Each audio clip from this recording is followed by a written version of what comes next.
బాబాయ్ హోటల్ అంటే బ్రహ్మానందం.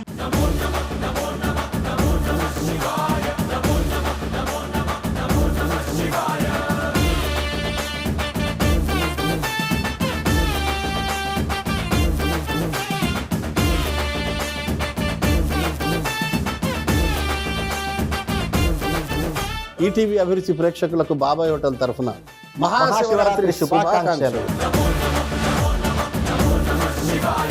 చెప్పు, లిస్ట్ చెప్పు. లిస్ట్ ఏంట్రా? ఉంటది కదా, ఒక గెస్ట్ లిస్ట్ ఉంటది కదా నీ దగ్గర.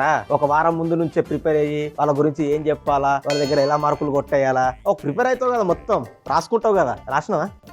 మరి ఇంకేంది, ఇప్పుడు ఎవరి పని వాళ్ళు చేయాలా. ఇక్కడ రాశాను. నా పని ఏంది, డెకరేషన్ చేసిన. ఇవాళ మన గెస్ట్ గురించి చెప్పాలంటే, ఆయన ఒక డెకోలం కంపెనీలో అకౌంట్స్ డిపార్ట్మెంట్ లో ఆఫీసర్ గా ఉద్యోగం చేశారు. తర్వాత సాఫ్ట్వేర్ రంగంలోకి డైవర్సిఫై అయ్యి వైస్ ప్రెసిడెంట్ స్థాయి దాకా వెళ్ళారు. ఆయన లోపల ఏదో ఒక తృష్ణ, ఆ ఫీల్డ్ లోకి వెళ్ళిపోవాలి. ఈ అకౌంట్స్, ఈ సాఫ్ట్వేర్, ఇది నా ఏరియా కాదు, నేను ఎక్కడో వేరే ఫీల్డ్ లో రాణించాలి, జగత్ ప్రసిద్ధి పొందాలి, నా విద్య ప్రపంచానికి ఉపయోగపడాలి అనే లోపల ఒక అగ్ని ఆయన్ని దహించి వేసింది.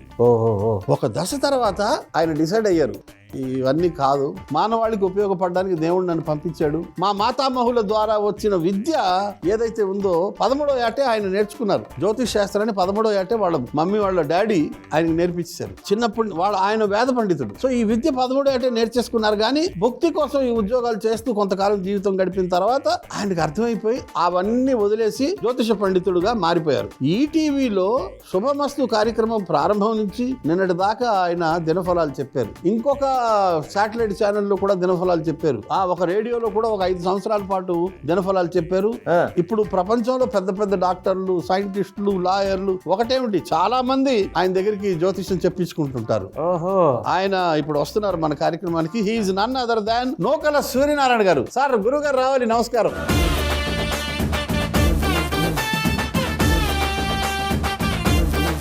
నమస్కారం సార్. ఈటీవీ అభిరుచి ప్రేక్షకులందరికీ కూడా శివరాత్రి పర్వదిన శుభాకాంక్షలు. మీకు కూడా శివరాత్రి శుభాకాంక్షలు సార్. ఈశ్వరార్పణ.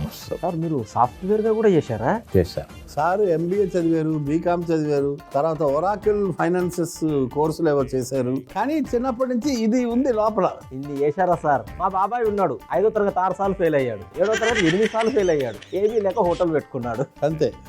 జీతం ఇయ్యక 3 నెలలు అయింది. అది కూడా ఒక చిన్న బాధే అనుకోండి. సార్, నాకు ఈ శివరాత్రి అనగానే ఎప్పుడు ఒక డౌట్ వస్తుంది సార్. శివరాత్రి అంటే మా ఇంట్లో జాగరణ చేయమంటారు. నేను రోజు మామూలుగా 3-4 దాకా పండుకోను, కానీ శివరాత్రి అనగానే 9 గంటలకే నిద్ర వచ్చేస్తుంది. అట్లా కాదని చెప్పి ఒకసారి నేను సినిమా కూడా పోయినా. ఎట్లా అంటే సినిమాకి పోగానే నిద్ర పోయినా, తొందరనే లేచిన, టైటిల్స్ పడేటప్పటికి లేచిన. కానీ నాకు తెలియని విషయం ఏంటంటే అవి 2 టైటిల్స్ సినిమా అంత గొప్పగా తీశాడు. శివరాత్రి జాగరణ యొక్క ఉద్దేశం ఏమిటంటే, మనం ఎన్నో జన్మలు ఎత్తుతుంటాము. ప్రస్తుతానికి ఈ జన్మలో ఉన్నాం కాబట్టి ఇదే ప్రాధాన్యంగా గ్రహిస్తూ ఉంటాం. లోకంలో, ప్రపంచంలో 84 లక్షల జీవరాశులు ఉన్నాయి. ఈ జీవరాశులన్నిటికీ కూడా ముక్తి కోసం తాపత్రయపడేటువంటి రోజు మహాశివరాత్రి. రకరకాలైనటువంటి జన్మలు ఉంటాయి మనకి. రాయిగా పుట్టచ్చు, వృక్షంగా పుట్టచ్చు, జంతువులుగా పుట్టచ్చు, మనుషులుగా పుట్టచ్చు, లేదా బ్యాక్టీరియాగా పుట్టచ్చు. ఎలా పుట్టినప్పటికీ కూడా ఈ జన్మని సార్థకం చేసుకోవాలనేటువంటి జిజ్ఞాస కలగాలి అంటే శివరాత్రి రోజున జాగరణ చేయడం ప్రధాన ఉద్దేశం. ఆ జాగరణ కూడా శివనామ స్మరణతో చేయడం ఇంకా విశేషం. అంటే సినిమా చూడడం లేదా ఇంకో పని చేయడం అది కాకుండా స్మృతో శాస్త్రే వైద్యే శకున కవిత గాన పణితౌ పురాణే మంత్రే వా స్తుతి నటన హాస్యే శ్రుతగ్రహ కథం రాజ్ఞాం ప్రీతిర్భవతి మయికోహం పశుపతి పశుం మాం సర్వజ్ఞ పరిధిత కృపయా పాలక విభో అని. అది ఇప్పుడు స్మృతులు తెలియక్కర్లేదు, శాస్త్రాలు రావక్కర్లేదు, శకునం జ్యోతిషం రావక్కర్లేదు, మహాపండితుడు కూడా కానక్కర్లేదు. ఏమీ లేకపోయినా కూడా, అన్నిట్లో పశువైనా కూడా ఎవరైతే పశుపతి నువ్వే నన్ను రక్షించాలనే పశువుని అని ధ్యానిస్తారో వారికి మోక్షాన్ని ఇచ్చేటువంటి ఆ ఈశ్వర స్మరణ చేయడం ద్వారా అటువంటి ప్రత్యేకత, విశిష్టత జీవుడికి కలుగుతుంది. పరమాత్మ జీవాత్మల యొక్క ఐక్యత కోసం ఉపయోగపడేటువంటి రోజు శివరాత్రి బాబాయ్.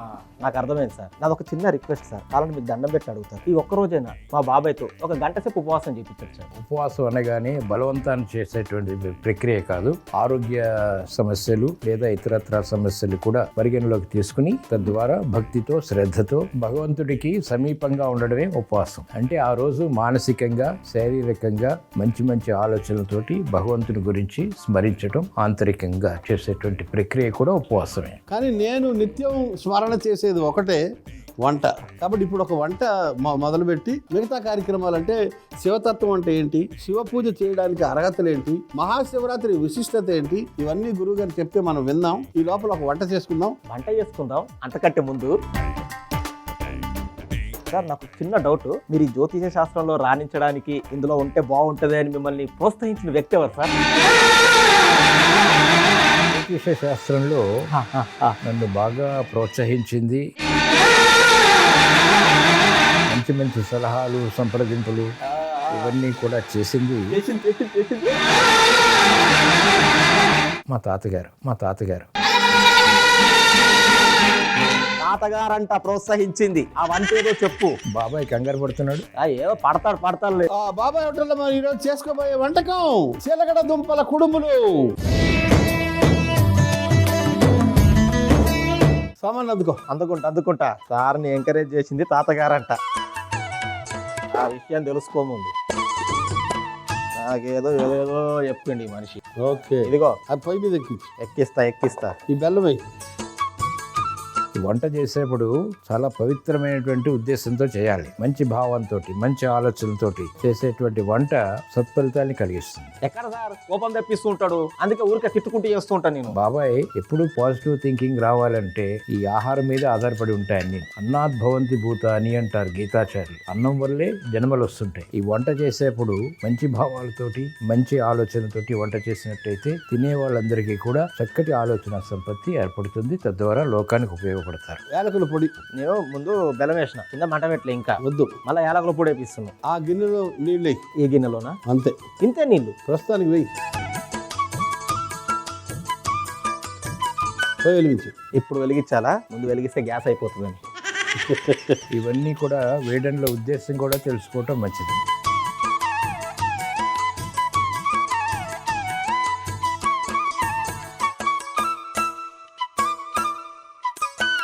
రెండు చెంచాలు నెయ్యి వేయి. నెయ్యి వెయ్యి. 2 చెంచాలు చాలు కదా? చాలు.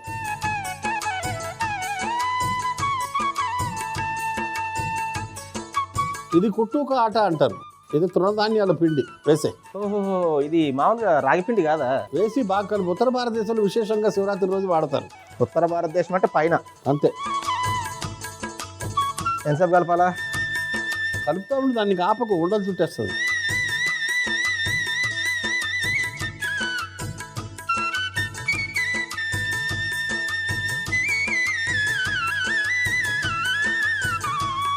గురుగారు మీరు ఏమైనా వంట చేస్తారు ఇంట్లో? అసలు వంటింటి జోలికి రానివ్వరా మిమ్మల్ని? అవసరం ఇంకా రాలేదు. బాగా చెప్పారు. ఉడకబెట్టిన చిలకడ దుంప.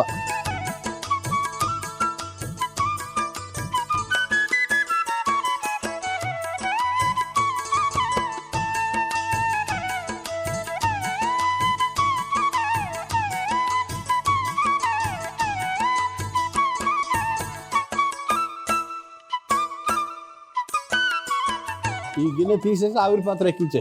ఇప్పుడు తీస్తున్నా మరి.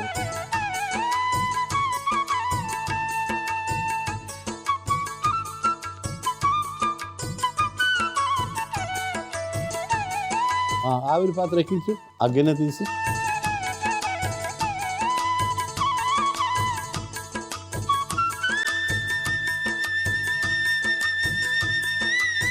వివేకానందుడు ఆహారం గురించి ఏదో ఒకసారి చెప్పినట్టు గుర్తు.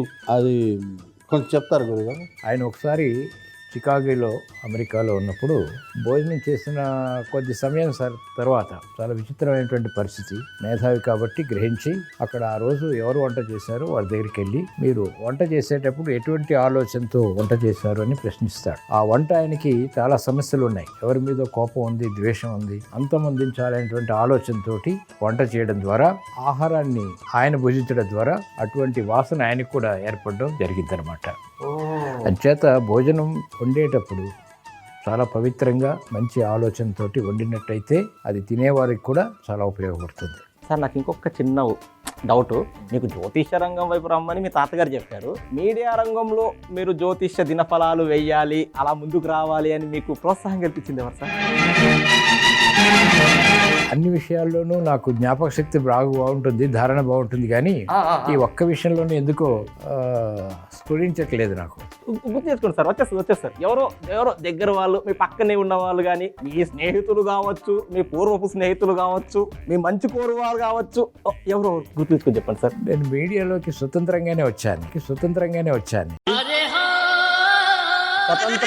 వచ్చారంట, ఎవరూ లేరంట. వినిపించిందా? వినిపించదు, అందుకే కొంచెం గట్టిగా చెప్పాను. సహకరించండి గురువుగారు, కుడుములు పెట్టి నేను పెట్టేస్తానులే.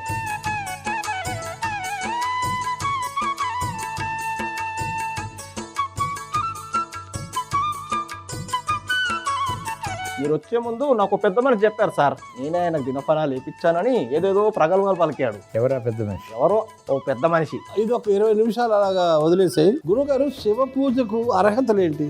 శివ పూజకి అర్హత ఏమిటంటే శివుడి మీద అపారమైనటువంటి భక్తి కలిగి ఉండడం ప్రధానమైనటువంటి అర్హత.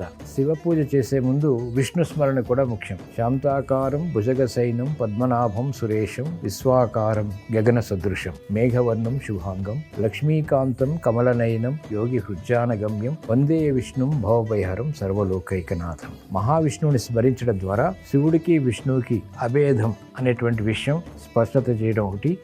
రెండోది, శివతత్వం గురించి చెప్పాలి అంటే అర్హత కావాలి. అర్హత కావడానికి కూడా విష్ణు స్మరణ తప్పనిసరి. ఈ రకంగా మనం విష్ణు స్మరణ చేయడం అయింది. ఇప్పుడు శివతత్వం ఏమిటంటే వృషో వృద్ధోయానం విషం అసనం ఆశాహ నివసనం శ్మశానం క్రీడాభూహు భుజగ నివహో భూషణ విధి సమగ్ర సామగ్రి జగతి విదితైవ స్మరరిపో యదేతస్వైశ్వర్యం తవ జనని సౌభాగ్య మహిమ అంటారు ఆదిశంకర్లు. అంటే శివుడికి ఏముంది? ముసలి ఎద్దు ఉంది, ఆయన దాని మీద ప్రయాణం చేస్తుంటాడు. వృషో వృద్ధోయానం, విషం, కంఠం చూస్తే విషం ఉంటుంది, నీలకంఠుడు. శ్మశానం క్రీడాభూహు, ఆడుకునేటువంటి స్థలం ఏమైనా పెద్ద స్టార్ హోటల్స్ అంటే కావు, శ్మశానంలో ఉంటాడు. శ్మశానం క్రీడాభూహు భుజగ నివహు భూషణ విధి. పోనీ మెడ నిండా బంగారు ఆభరణాలు ఏమైనా ఉన్నాయంటే అన్ని పాములు ఉంటాయి. మరి ఇంత గొప్పవాడు ఎలా అయ్యాడు? అమ్మా నీ యొక్క సౌభాగ్య మహిమాని పార్వతీదేవిని సృష్టిస్తారు ఆదిశంకర్లు. శివతత్వం చాలా విచిత్రమైనది, అర్థం కాదు, అర్థమవుతుంది. దాన్ని తెలుసుకోవాలి అంటే అపారమైనటువంటి భక్తి అవసరం. మాఘమాసంలో బహుళ పక్షంలో అమావాస్యకి ముందు వచ్చేటువంటి తిథి చతుర్దశి, అర్ధరాత్రితో కూడినటువంటి చతుర్దశి రోజున లింగోద్భవం జరిగింది.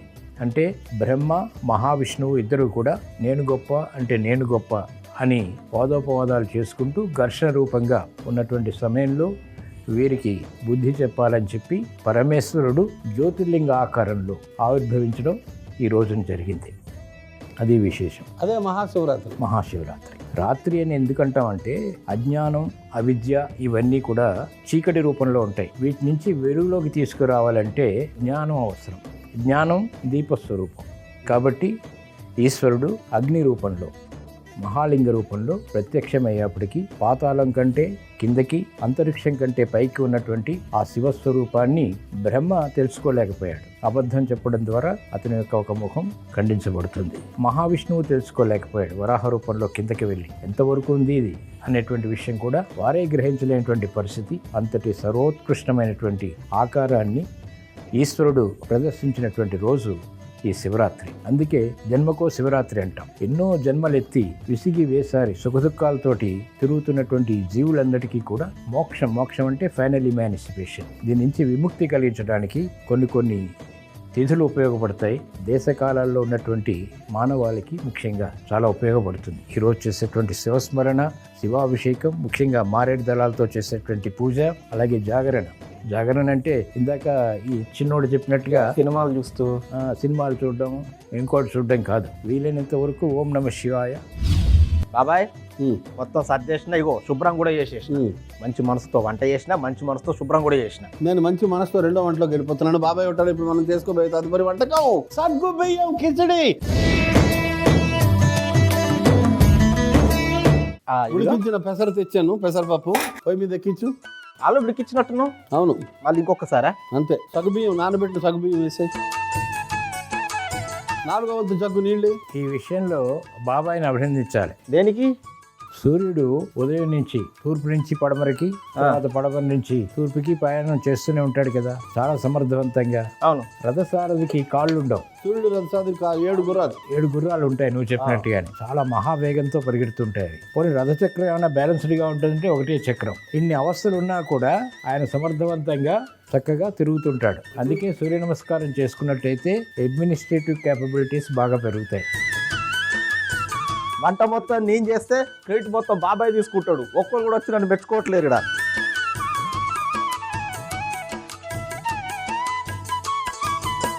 నానబెట్టిన సగ్గు బియ్యాన్ని ఈ ఉడకబెట్టిన పెసరపప్పులో వేసేసిన. బాగా కలిపేసి కిచిడిలాగా రావాలి ఇది.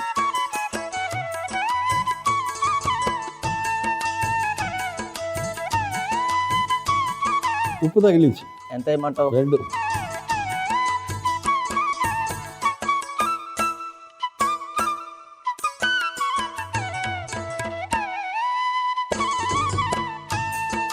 కిచిడిలోకి కొంచెం పోపు వేసుకోవాలి కదా, అది రెడీ చేసుకుందాం. ఇది అయినట్టే కదా అయితే? అంతే, అయిపోయింది. నెయ్యి 2 చెంచాల నెయ్యి. ఇంకో 2 అయ్యి.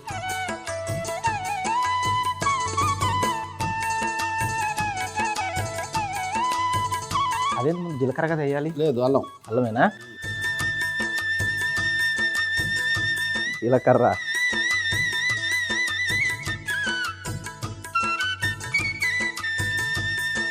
కరివేపాకు వేసేసా, ఇంగువ, పసుపు, జీడిపప్పు. నిండుగా తెచ్చినట్టున్నా? అంతేగా. ఖాళీ అయ్యిందే.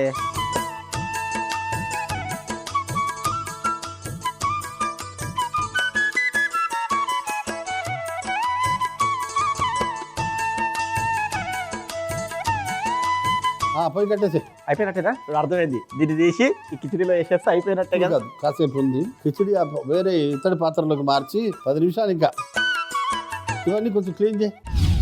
ఒక్కసారి దీన్ని గమనించు. 10 నిమిషాలు పూర్తయితే అయింది. ఇది కూడా పూర్తయినట్టేనా? ఆ తాలింపులో సగం వేసి చెప్తా.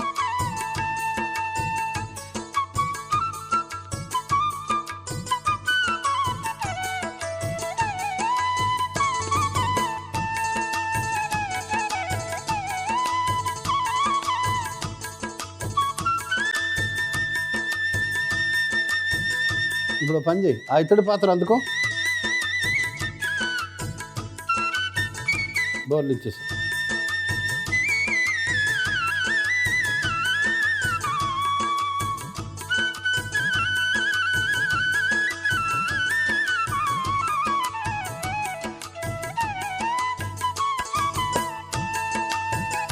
మిగతా పోపు అంతే దీనిలో వేసి. మిగిలిన తాలింప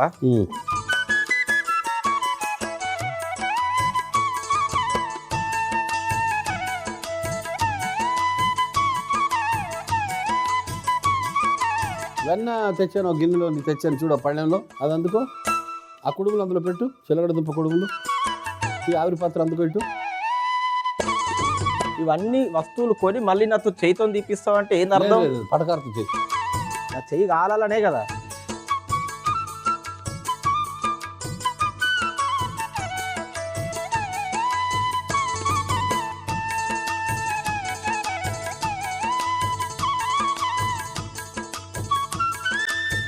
రెండు వంటలు సిద్ధం. నైవేద్యం పెట్టేద్దాం. చిలకడ దుంప కుడుములు ఎలా తయారు చేస్తావు? చిలకడ దుంప కుడుములు ఎలా తయారు చేశానంటే, ముందుగా గిన్నె పెట్టి బెల్లం వేసి, యాలకుల పొడి కూడా వేసి, నీళ్లు పోసి బెల్లం కరిగేంత వరకు మరిగించుకొని 2 చెంచాల నెయ్యి, కుట్టుపిండి వేసి బాగా కలుపుకొని, ఉడికించిన చిలకడ దుంపలు చిదుముకొని ఆ మిశ్రమంలో వేసి దగ్గరికి అయ్యేంత వరకు బాగా కలుపుకొని ఒక ప్లేట్ లోకి తీసుకొని చల్లారిన తర్వాత ఉండలుగా చేసుకొని ఆవిరి పాత్రలో పెట్టి ఒక 20 నిమిషాలు ఆవిరి పట్టించి ఒక ప్లేట్ లోకి తీసుకుంటే చిలకడ దుంప కుడుములు రెడీ. సగ్గుబియ్యం కిచిడి ఎలా తయారు చేస్తావు? సగ్గుబియ్యం కిచిడి ఎలా తయారు చేశానంటే, ముందుగా గిన్నెలో ఉడికించిన పెసరపప్పు, కొన్ని నీళ్లు, నానబెట్టిన సగ్గుబియ్యం, 2 చెంచాల ఉప్పు వేసి 10 నిమిషాలు ఉడికించుకోవాలి. ఒక ప్యాన్ తీసుకొని నెయ్యి వేసి వేడెక్కిన తర్వాత అల్లం, జీలకర్ర, కరివేపాకు, ఇంగువ, పసుపు, జీడిపప్పు వేసి తాలింపు తయారు చేసుకొని పక్కన పెట్టుకోవాలి. ఇప్పుడు సగ్గుబియ్యం మిశ్రమం ఉడికిన తర్వాత మనం ముందుగా తయారు చేసుకున్న తాలింపును వేసి బాగా కలిపి ఒక గిన్నెలోకి తీసుకొని పైనుంచి మళ్ళీ అదే తాలింపును వేసుకుంటే సగ్గుబియ్యం కిచిడి రెడీ. నాకు ఇప్పటికీ ఒకే ఒక డౌట్, చివరిసారిగా అడుగుతా, ఒకే ఒక మాట చెప్పండి. మీరు అకౌంటెంట్ గా చేస్తున్న టైంలో టైంలో ఓకే మీ తాతగారు మీకు జ్యోతిష్యం నేర్పించారు, మీరు స్వతహా వెళ్ళారు కరెక్టే, మీరు జ్యోతిష్యం చాలా బాగా చెప్తున్నారు, మీరు మీడియా రంగం వైపు వస్తే ఇంకా బాగుంటుంది అని చెప్పిన వ్యక్తి ఎవరు? ఇంకా నీకు సందేహం పోలేదు. పోలేదు ఆ వ్యక్తి ఎవరు అంటే కొంతమంది చెప్పుకుంటుంటారు అన్నట్టు. మీడియాలోకి ఎలా వచ్చారు మీరు? మీడియాలో ప్రవేశం చేశారు, ఎలా ప్రవేశం చేశారు, ఎవరి ద్వారా మీకు? అదే అదే అదే అదే బాబాయ్ కిషోర్ దాస్. మా బాబాయ్ బాబాయ్ నాకు 35 ఏళ్ల క్రితం నుంచి మిత్రుడు. ఇలాంటి మంచి మిత్రులు మీడియాలో నాకు చాలా మంది ఉన్నారు. అప్పటి నుంచి ఇప్పటి వరకు కూడా మా మిత్రత్వం అలాగే స్థిరంగానే ఉంది. గురువు గారు నాకన్నా 2 ఏళ్ళు పెద్ద. అయితే మీడియాలోకి ముందుకు తీసుకెళ్ళింది గురువు గారే. అప్పట్లో నన్ను ముందుండి నడిపించి అందులో రాయించి అలా చేసి. గురువు గారు నైవేద్యం పెట్టండి. ఓం నమో భగవతే రుద్రాయ. ఓం నమస్తే రుద్రమన్యౌతోతిషవే నమః. నమస్తే అస్తు ధన్వనే బాహుభ్యాముత తే నమః. యాతిషు శివతమా శివం బభూవ తే ధనుః. శివాశరవ్యా యాతోతయా నో రుద్రముడయ. యాతే రుద్ర శివా తనూరఘోరా పాపకాశిని. తయానస్తనువా సంతమయా గిరిసంతాభిచాకశైః. యామిషం గిరిసంతహస్తే వివర్షస్తవే. శివాం గిరిత్రతాం కురు మాహి గుంషిః పురుషం జగతు. శివేన వత్సా త్వా గిరిసా చావతామసి. యథానః సర్వమిజ్జగదైక్ష్మగుం సుమనా అసతు. అధ్యవోచదతి వక్తా ప్రథమో దైవ్యోభిషకు. అహీగుష్ట సర్వా ఆంజంబయన్ సర్వా ఆశ్రయాతు ధాన్యః. అసోయస్తామ్రో అరుణౌత బభృస్సు మంగళః. ఏ చేమాగుం రుద్రాభితో దిక్షు శ్రితా సహస్రశో వై శాగం హేడయీమహే. అసోయో వసర్పతి నీలగ్రీవో విలోహితః. ఉతైనం గోపా అదృశన్ను దహార్యః. ఉతైనం విశ్వాభూతాని సదృష్టో మృడయాతినః. నమో అస్తు నీలగ్రీవాయ సహస్రాక్షాయ మిడుషే. అథో ఏ అస్స సత్వా నోహం తేభ్యో కర్మ నమః. ప్రముంచ ధనోనస్నవయోరాత్రియోజ్యాం. యాశతే హస్త శివపురాత భగవోప. అవతచ్చ ధనుస్వగం సహస్రాక్షశతేషు ధే. నిశీర శల్యానాం ముఖా శివో న సుమనా భవ. విద్యం ధనుక్కపర్ధినో శల్యో బాణవాగముత. అనేషన్నస్యేషవాపుర శంశంగతి. యాతే హేతిర్మీడుష్టమహస్తే బభూవ తే ధనుః. తయాస్మాన్ విశ్వతస్తమేక్ష్మయా పరిభుజ.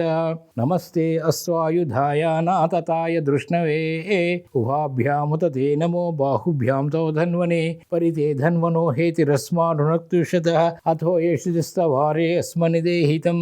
నమస్తే అస్తు భగవన్ విశ్వేశ్వరాయ మహాదేవాయ త్ర్యంబకాయ త్రిపురాంతకాయ త్రికాగ్నికాలాయ కాలాగ్నిరుద్రాయ నీలకంఠాయ మృత్యుంజయాయ సర్వేశ్వరాయ సదాశివాయ శ్రీమన్మహాదేవాయ నమః. నమః సోమాయ చ రుద్రాయ చ. నమస్తామ్రాయ చ అరుణాయ చ. నమః సంగాయ చ పశుపతయే చ. నమో ఉగ్రాయ చ భీమాయ చ. నమో అగ్రే వధాయ చ దూరే వధాయ చ. నమో హంత్రే చ హనీయసే చ. నమో వృక్షేభ్యో హరికేశేభ్యో నమస్తారాయ. నమః సంభవే చ మయో భవే చ. నమః శంకరాయ చ మహేశ్వరాయ చ. నమః శివాయ చ శివతరాయ చ. దీపం సమర్పయామి, ధూపం సమర్పయామి. నైవేద్యం ఓం భూర్భువస్సువః తస్య వితుర్వరేణ్యం భర్గో దేవస్య ధీమహి ధియో యో న ప్రచోదయాత్.